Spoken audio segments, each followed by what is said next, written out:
All right, Luke chapter 17, verses 5 through 10. Let me read it for us. The apostles said to the Lord, "Increase our faith." And the Lord said, "If you had faith like a grain of mustard seed, you could say to this mulberry tree, 'Be uprooted and planted in the sea,' and it would obey you. Will any of you who has a servant plowing or keeping sheep say to him when he has come in from the field, 'Come at once and recline at the table'? Will he not rather say to him, 'Prepare supper for me and dress properly, and serve me while I eat and drink, and afterward you will eat and drink'? Does he thank the servant because he did what was commanded? So you also, when you have done all that you were commanded, say, 'We are unworthy servants. We have only done what was our duty.'" God bless your word to us this morning.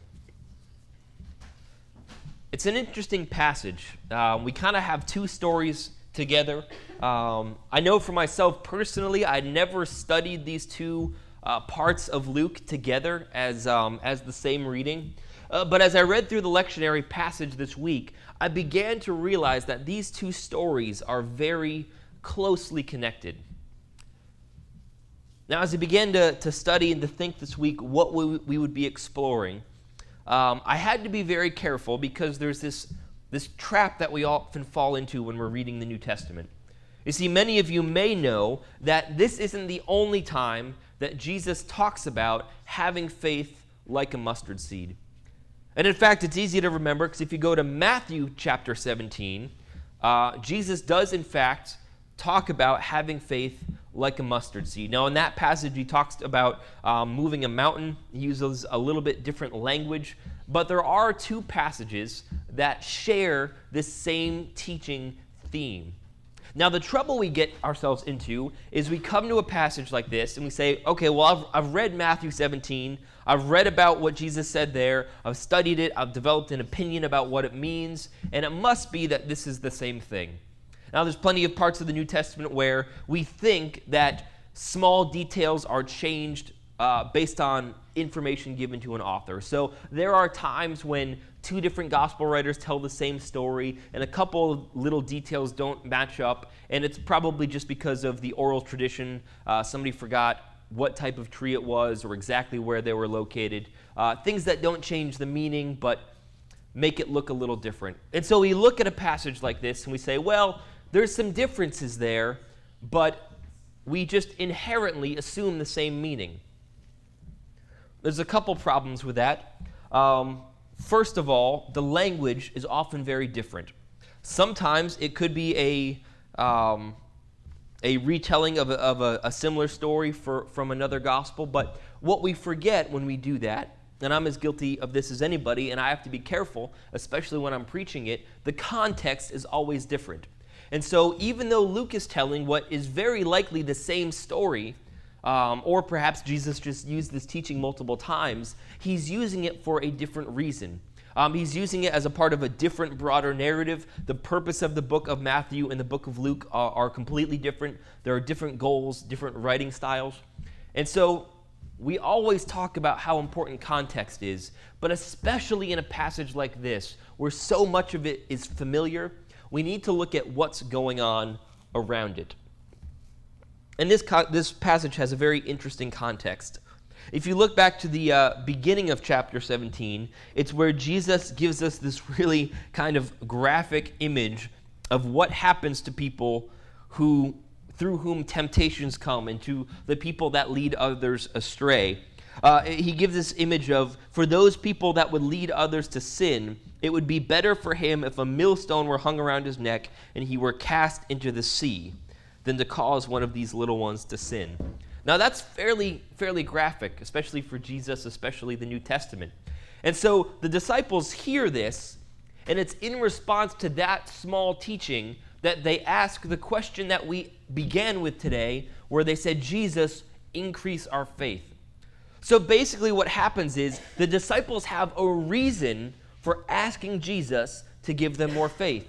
They hear this story about, in this teaching where Jesus says, look, if you're going to cause one of these little ones to sin, if you're going to lead these children astray, you'd be better off not doing that, getting in a boat, going on a lake, tying a rope around your neck, tying the other end to a 400-pound hunk of stone, and then jumping out of the boat with it. That's a better scenario. Now, I can think up some pretty bad scenarios. All of the guys of the house, other than Miranda, who sleeps all day, have been home alone, and so we've watched some zombie movies this weekend. So I've got some bad scenarios in my head, but I gotta say, even if it's a zombie apocalypse, you've got a better chance than getting tossed out of a boat with a 400-pound rock around your neck. Did my mic just die? So I can think of some pretty bad scenarios in my life. And this one is right up there. And so Jesus says to them, look, if you cause these children to stumble, you'd be better off just going and getting killed in the lake. That's how serious this is. Now, Jesus said this so that they would take seriously the stewardship being given to them. That, look, if you're going to teach my gospel, you better know what you're doing and you better be focused because you will be held accountable. Now, the disciples react to this by being terrified. And understandably so. And they say, well, okay, we don't want to go there. We don't want to do that. So Jesus, we're going to need you to give us more faith because we don't want to go anywhere near that. And so that is the question. That is the request. And most importantly, that is the attitude to which Jesus is responding when he tells us these stories. Now, the second half of the context is the majority of what Jesus talks about. He gives us 2 verses about the mustard seed, and then he gives us 4 verses. I had the count. He gives us 4 verses about the story with the servants. And so what is he talking about in the story with the servants? It's a story that kind of catches us off guard, or at least it catches me off guard when I read it, because it seems a little off for the gospel, right? And it's a story about this guy who won't let these other people eat dinner and makes them keep working. And it sounds a little strange. But there's 2 things with the story. First of all, we're going to talk about these. First of all, their context is different than ours, and we need to understand the situation that Jesus is talking about. And second of all, the story is not meant to stand on its own, which is good because by its own, it doesn't really make any sense, or at least not a lot of sense. This story tells us and explains what Jesus is talking about with this sort of vague mustard seed reference. And so what we have is this story that talks about these servants. And Jesus says, look, if you've got a servant and he's out in the field and he comes in, you don't invite him to the table with you. You have him go get washed up, get his clothes on, and bring you dinner. And then he says, and after that, you don't really need to thank him, which at first sounds a little cruel. But the people that he's talking about here, he's talking most likely about bond servants, which is the type of person that would either borrow money from a person or have a debt paid off by a person and then work it off. So it was similar to getting a loan like we get at the bank, except that instead of paying money back, they just worked directly for the person. And so someone who was poor or didn't have any money and didn't have any resources might go to someone who had an estate or land or a vineyard and say, look, I would like you to make me a bondservant and give me an amount of money which I will use to pay my debts or buy a house or whatever, and then I will come work for you to pay off that debt. And so they were, in many senses, an employee. They worked for the person. They weren't slaves necessarily, unless they stole something and were paying it back. But they weren't people that were just captured or anything like that. They were employees, except they couldn't quit because they owed money. They were employees who had been given an advance on their payment ahead of time and then were paying that money back. And so when you read the story, it helps. You see, in our culture, we have so many negative connotations with the word servant.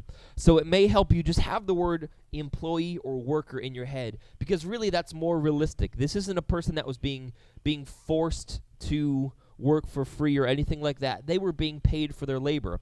So essentially what Jesus says is, so you've got this guy and he works for you, and you have paid for his services. And so he goes and works in the field because that's what he's supposed to do.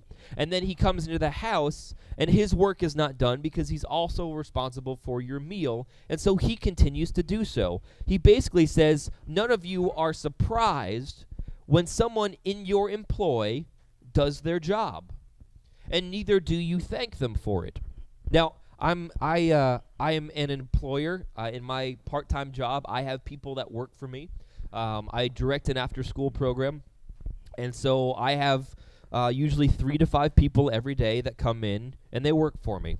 Now, I try to make sure I thank my employees and make sure that they're appreciated, but if someone just shows up to work, punches their card, and goes home, my attitude is not one of, oh, thank you so much for coming.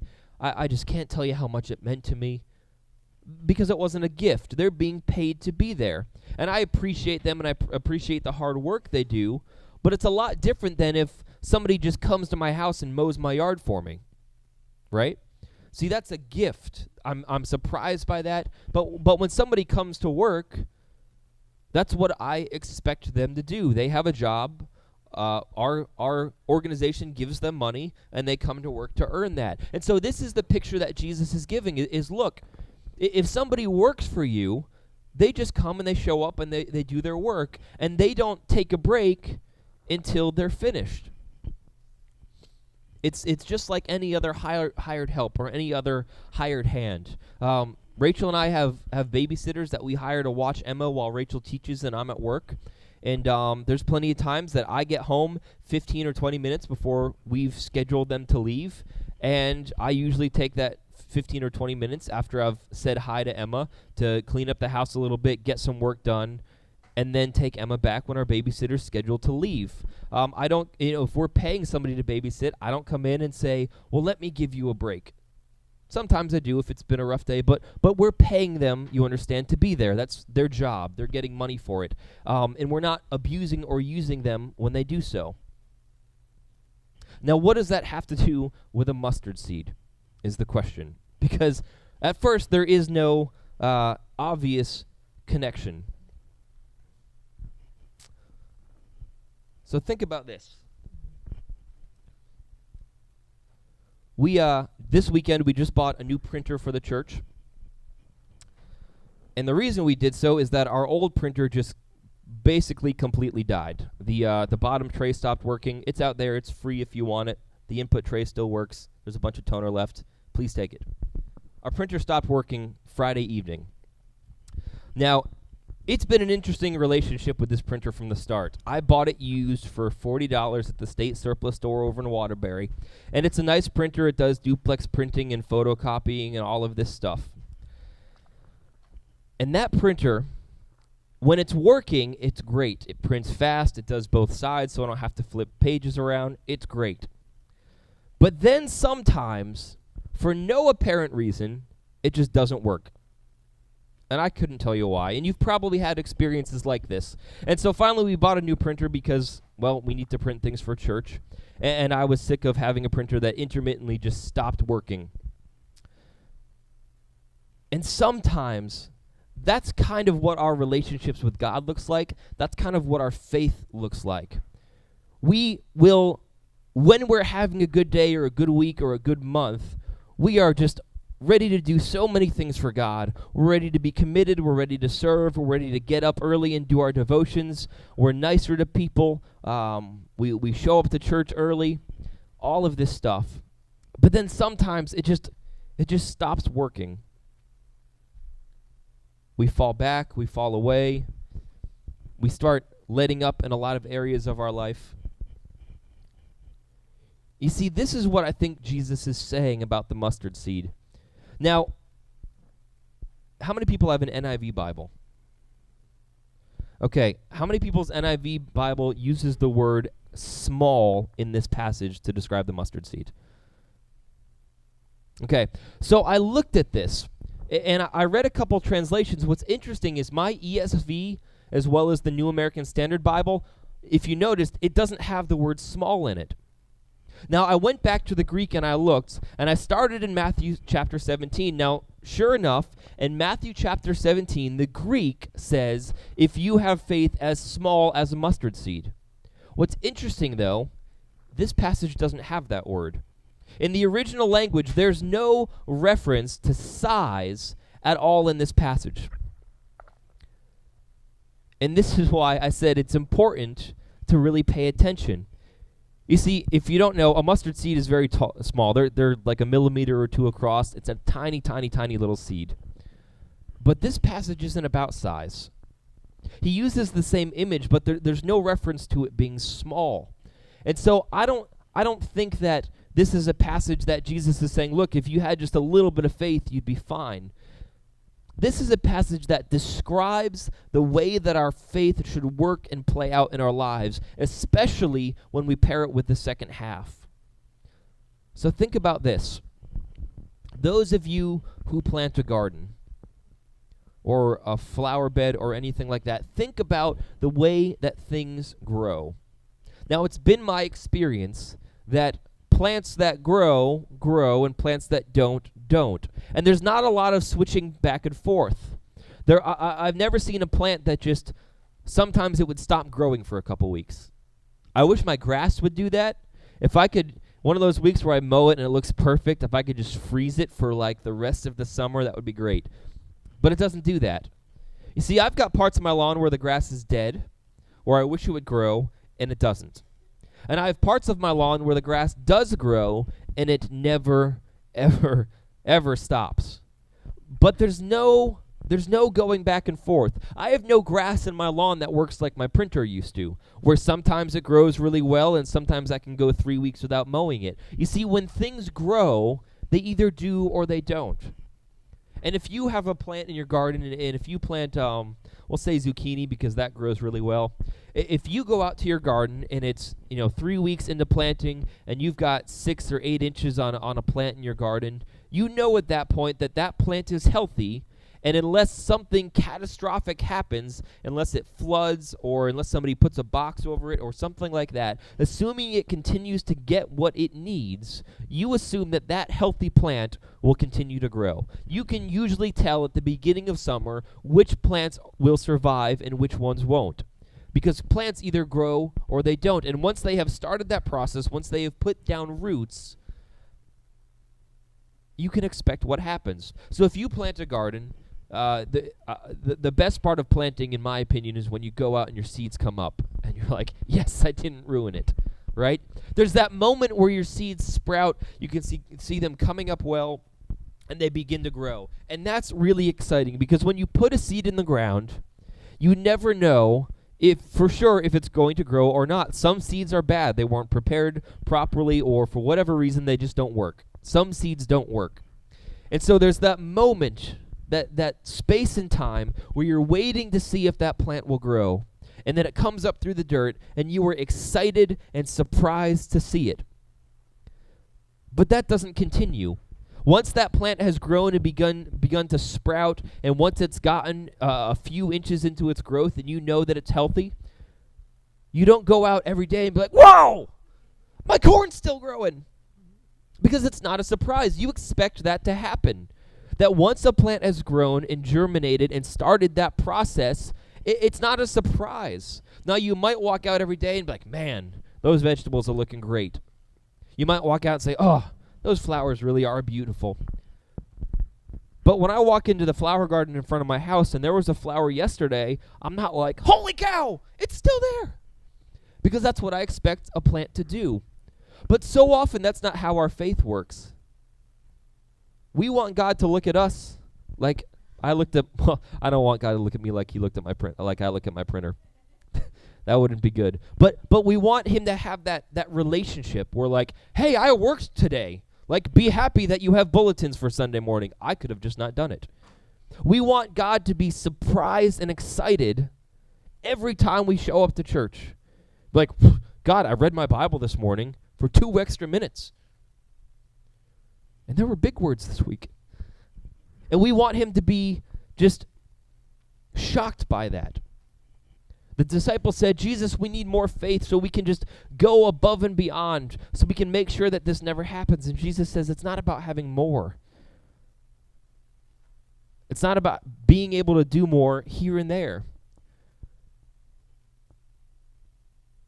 Because for so many things in our life, consistency is so much more important than how fantastic something is. I'd rather have, for instance, a printer with less features that works than one that does 1,000 things sometimes.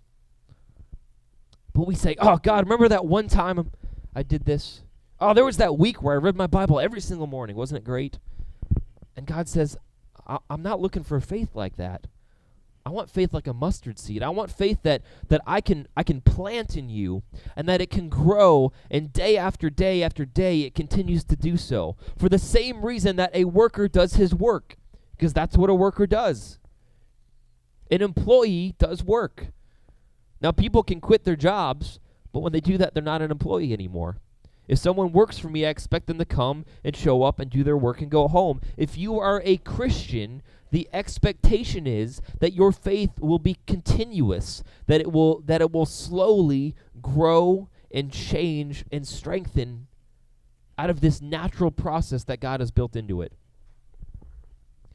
The disciples are so focused on having more faith. And so often we get so focused on the same thing that our Christian life is just this constant bouncing up and down.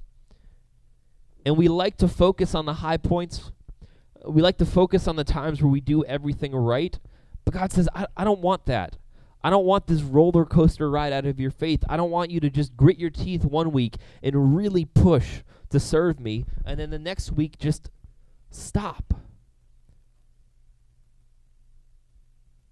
He says, I don't want to be surprised by your faith. You see, God gives us the option to serve him. And the moment that you choose to become a Christian, when you choose to allow God to come into your life and to change you, there is this amazing rejoicing and joy that the Father has over you, where he is just so excited. He is so ready to welcome you into his presence. It is that moment that the seed sprouts and begins to produce life, where he says, oh, they finally made the choice. They're going to live for me, and they're going to let me work in their lives.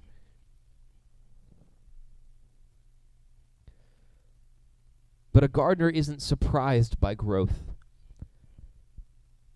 And if Jesus has taken the power of his Holy Spirit, which is just a reminder, if he takes the power that raised him from the grave, if he takes the power that restored sight to the blind and turned water into wine and made lepers clean, if he takes that power and puts it into you, he's not going to be surprised when it begins to change your life any more than a gardener is surprised that a plant in a greenhouse continues to grow. That is what is supposed to happen. He's not surprised by it, but he does delight in it.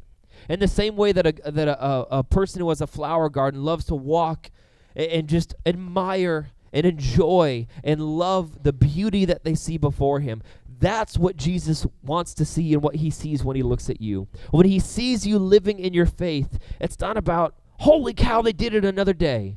It's, oh, I love the way that they let me work in their life. So which of those relationships are you setting up in your faith? Are you allowing God to work in your life in a way that he can just continuously delight in the often slow but steady process of growing more and more into who he wants to be? Or are you just kind of back and forth, on and off? You see, gardeners don't complain about plants that take too long to grow, not if they're good gardeners. A good gardener knows that some plants take much longer to bloom than others. Now, we've got a little vine outside of our house that we planted last summer, and it takes a while. It has to grow for an entire year and establish a trunk, and then the next year, that initial vine will sprout flowers. So right now there's just a lot of green. But I don't walk out my front door every day and say, "Oh, that plant still doesn't have flowers on it. What a terrible plant." Because I know that it's not supposed to, and I know that vine will take at least a year to produce the beautiful flowers that it will one day have. And it's worth the wait, you understand. That gardeners know that the plants that take that long to grow are often worth it. They are worth the effort. They are worth the time and the investment. And God looks at you the same way. You see, this isn't about become the Christian you need to be overnight. This isn't grow a foot every week or God doesn't want anything to do with you. You see, God knows your heart. And he knows the fruit that he has planted in your life, and he understands how long that will take to grow. And there are people, just like there are plants that grow faster than others. There are people that move quickly in their faith as they press on to become more and more like Christ, and there are people that it takes longer. But that doesn't mean that one is better than the other. That's just the process. Just like one plant isn't better than another because it grows faster. But what is important is that you grow and you do so continually. Because plants don't pick and choose the days on which they will be plants. They don't pick and choose the days on which they will produce. It just happens. Is that what your faith looks like in Christ? Or are you kind of bouncing all over the place? Because what God wants for you is to slowly and continuously grow to him. And if you continue to do that, then you have nothing to worry about. That the disciples' fear is answered by this question. He says, look, you don't need me to just give you a bunch of faith. That's not what you need. You just need to stay. You just need to stay in my presence. You need to stay with your roots firmly planted and continue to grow into my kingdom. And if you do that, if you allow me to work in your life, and if you view yourself as a servant who is just doing what he can do, a servant whose price has already been paid on the cross. If you enter my kingdom viewing yourself as a person with a debt that can never be repaid, and so you will just serve and love in my kingdom, you will have nothing to worry about.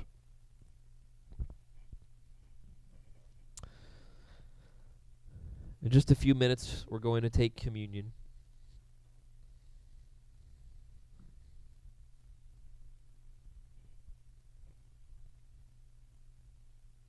So what we'll do is I will have it at the front. If you would come, take the elements, hold on to them, and return to your seat, and we'll eat and drink together when I return to the platform.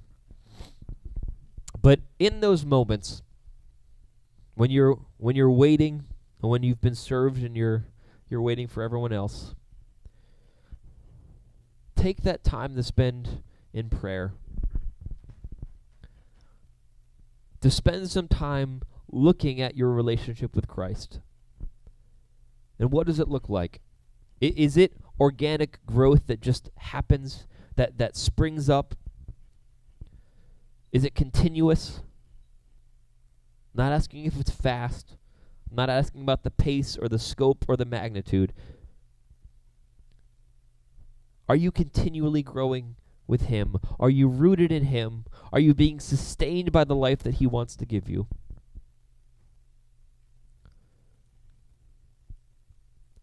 And if you're not, if this doesn't describe your life, if you don't feel like someone who's just serving because that's the calling of their life, if you don't feel like you are just continuing to grow in his love, then take communion as his promise to plant that into you.